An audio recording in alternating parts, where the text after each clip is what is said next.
So you have these adorable little chubbies that keep you from getting all this stuff done because they really are very demanding for time. And you thought you gave yourself enough space to get all these things done. But I mean, the numbers of tragedies we had during the day when I had toddlers, from open buckets of flour. I would keep buckets of flour, and oh my goodness, that makes quite the mess. Another one was dropping the gallon of milk and it cracked. That was great. There's lots of stories like that that stole my time, quote unquote, and it's okay. So when that happens again and again and again, then you find the need to separate out the students and the event. The obstacle we want to talk about today is multiple ages, trying to teach all the different ages together. And so you notice that your time has been stolen, like I talked about in the time obstacle video. And so you think, oh, I can't get to it because I have these littles, these toddlers that are taking my time. They're kind of stealing it. Even though I've given enough margin, they're still taking it. And so when that happens again and again, I mean, every once in a while it's just going to happen just because of life. But if you notice this is happening over and over and over again, you do need to find a solution. That solution is separating out the toddlers from the event. So with me, I always had 2 toddlers at least because the kids were so close in age. All 5 of them are in 6 years of each other from top to bottom. So I was able to put both toddlers, whichever ones they were, in a little area with a baby gate or just with doors around them, or even with just pillows, saying, depending on how compliant they are, right? Some toddlers are very compliant and they're happy to stay on one side of the pillows, and others were not. They would climb over any kind of barricade I had. So you can obviously do it during nap time, but that's often when you need to nap or you need to rest.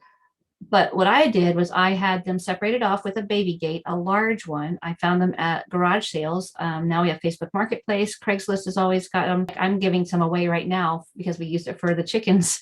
And so I'm giving away these baby gates that we used to use as my separator.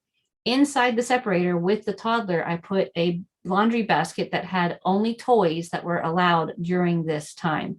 So the separation was, they had this laundry basket, and they would be able to sit in there and play. And they knew it wasn't going to be long. It was only going to be 20 minutes, 20 to 30 minutes. So before you put the child in the separated area, a playpen would work if it's just one child. If you have a pack and play, put the child in there without the laundry basket, but just the toys.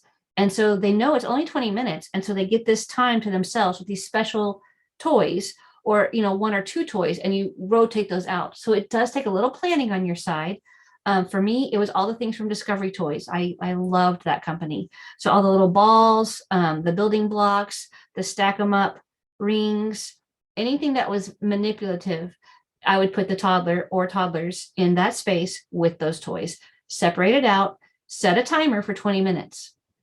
Until it beeps, he or she stays in there and enjoys their time. So it takes some training, and you're going to have to be consistent, right? There's 2 things we're always talking about: consistency and discipline. And so the toddlers will gravitate towards recognizing that and being ready for that. It'll also benefit them if you need to take them somewhere else, or you need to have some special 20 minutes of time, 20 to 30 minutes of time when grandmother, and they need to know this trick. It will work as long as you have some similarities there. So that's my solution for when you feel like your time is being stolen, or when you have too many children at once influencing the time together.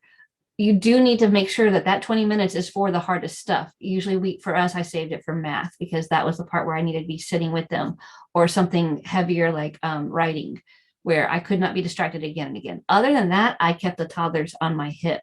And so they sat right next to me and they did their schoolwork. Whenever they wanted to get down, they could get down, and they would just play with my feet.